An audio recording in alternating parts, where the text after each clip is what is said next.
So, mga viewers, subscribers, at mga damadors, mabuhay kayo dito sa programa nating The Secret Victory in Dama Game. YouTube tayo mga kadama. Bago ako magsimula, gusto ko lang ipaalam na kung nawawala ng karugtong dun sa YouTube, pwede nyo puntahan dun sa Facebook page ng Alfonso Calano sa account ko. Makikita nyo yung mga karugtong nung nawawalang variation, nawawalang opening sa live. Kaya ko lang naman kasi napag-iwa-iwalay kasi minsan kakulangan dun sa mag-i-edit. Kaya nagla-live na lang ako. Ito, part 9 na tayo sa 115 versus 115 na sumusubo pa rin ng 115 at kumakain naman sa 616. Kanina pinakita natin yung part 8 dun sa live. Kaya dito na naman tayo sa YouTube channel, part 9 na tayo mga kalama. Kaya umpisa na natin.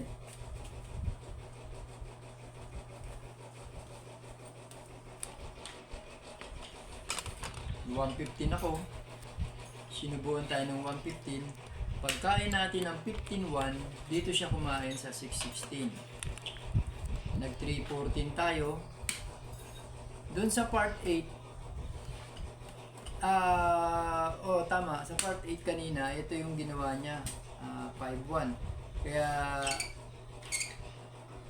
umatake agad tayo ng 7.3 para mapuwersa natin siya na hindi tayo maipit. Ngayon, ang ginawa niya dito, umatras. Dito nagpunta, tsaka umatras tayo. Ngayon, halimbawa, dahil natapos na natin yan dun sa part 8, hindi naman agad tumira ng 5-1 para hindi tayo makapag 7-3. Ano naman posibleng tira natin? Halimbawa, nag 3-14 siya. Yan.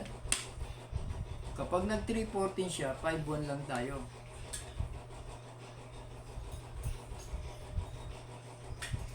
O kung magsi 7-3 naman siya, same as lang tayo, 7-3 din tayo.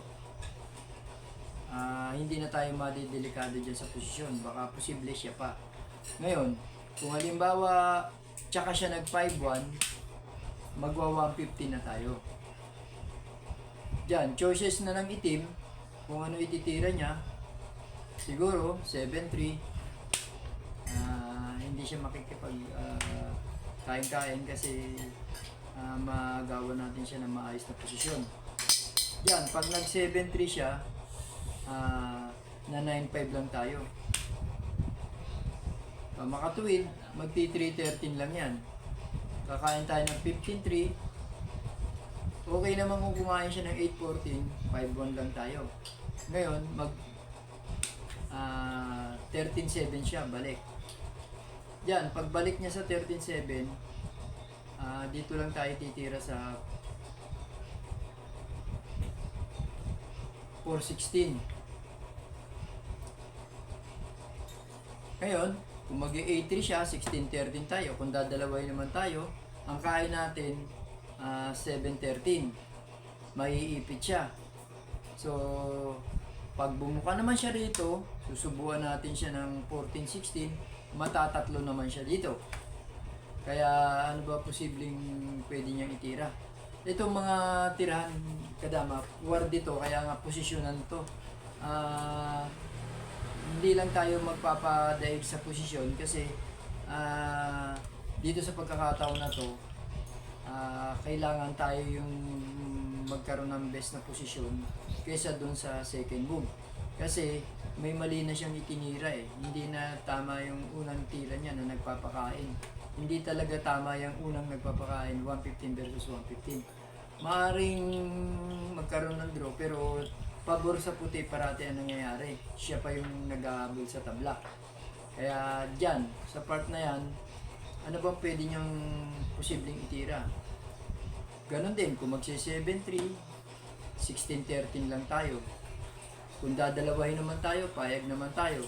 Mag 115 siya, payag, yan, dyan sa 115, Yan, tignan natin dito. Kung nag 115 siya, posibleng ititira natin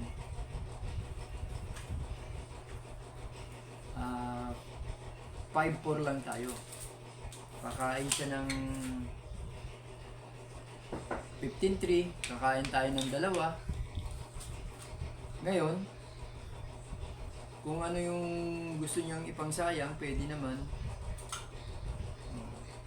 Pag dito siya sumayang sa 10-6, sasabay lang tayo ng 14-16. Ngayon, kung dito naman siya sasayang sa 115, sasabay din tayo ng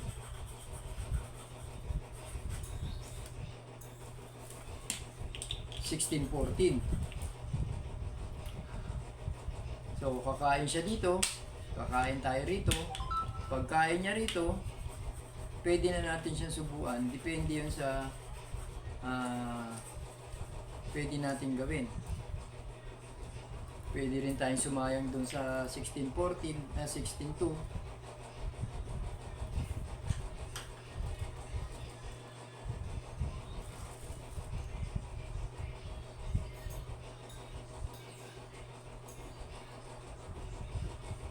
Subukan na lang natin siya na 214.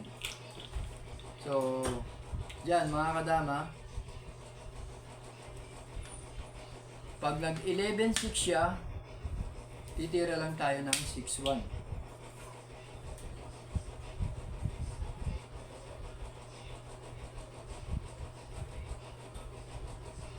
Kung sasayang siya ng 7-3, tatakip lang tayo. Pag 12-7 niya, titira lang tayo ng 10-5.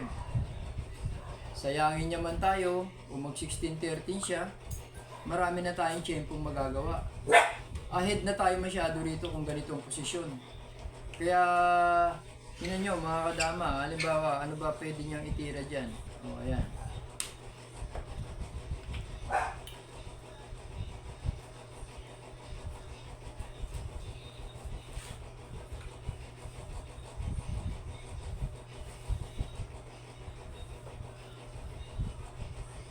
Dito yata. Ayan. Naka 9.5.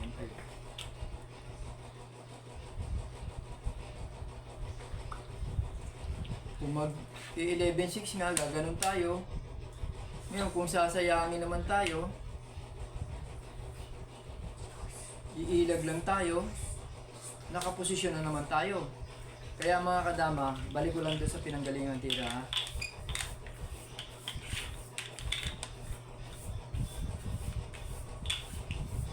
Para klarado lalo.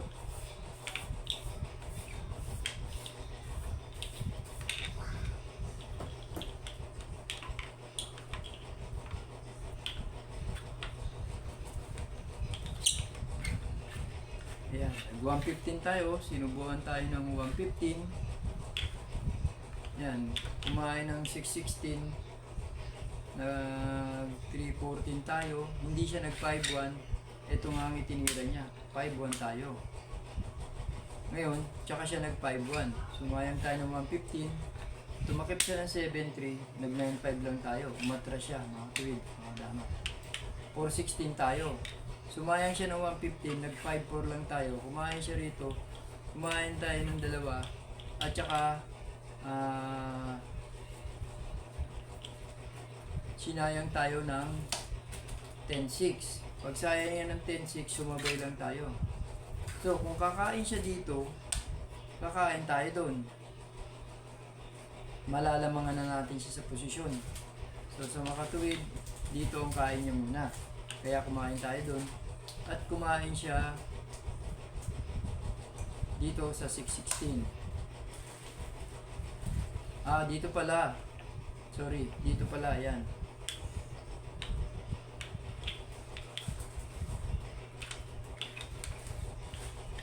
Yan. Sumabay tayo rito. Kumain muna siya rito. Kumain tayo ng 414. Pagkain niya rito, isinubo natin itong 214. Yan. Ganyan ang posisyon. Ngayon, kung sakaling nanakaw siya dito, iilag lang tayo. Pwede naman, kung sumubo naman siya rito, okay lang. Kaya dyan sa part na yan, kita nyo na yung naging resulta ng posisyon. Lamang na lamang talaga tayo rito. Yan. 6-6 pero nakaposisyon tayo na maganda. Kumbaga, i-analyze nyo na lang ng mas maaga, ng mas maganda. Talagang lamang na tayo. Kung tatiming siya ng 9-5, tatiming lang tayo ng 6-1. Kung tatiming siya ng 5-1, tatiming lang tayo ng yan, sandali. Pag tumiming siya ng 5-1, dito lang din ang timing natin sa 115.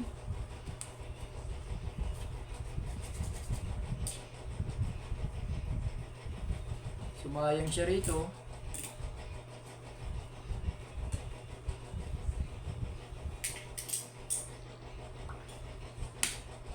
Gaganon na tayo.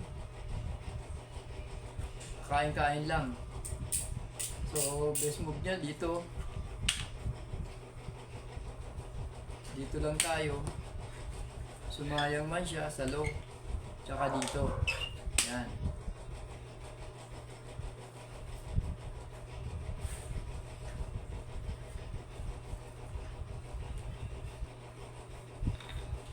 Yan, 14-15. Sumubo siya ron. Dito. Ganun.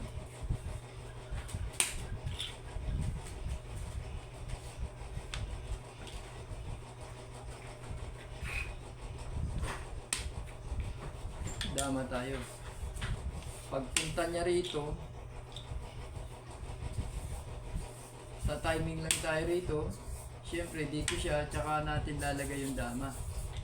So makatuwid, mga kadama, talo pa rin. Kahit dun sa nagkaubusan ng pitya. Kaya mga kadama, maling-mali talaga yung maagang sumusubo. Pagka yung nagtumira tayo ng 115, sinubuhan tayo ng 115, mali talaga dyan sa unang pagkakataon. Makahanap man siya ng tabla, siguro talaga naghihirap yung pitya niya. Kaya dito mga kadama, pinakita natin yung variation talaga na nakalamang na naman tayo. Kung mapapansin nyo, dugtong-dugtong talaga yung tira na ipinakikita natin. Ito na naman yung part 9 sa chapter 5 ng 115 versus 115. At yung mga kulang na tira nito dito ay makikita naman natin sa ibang part.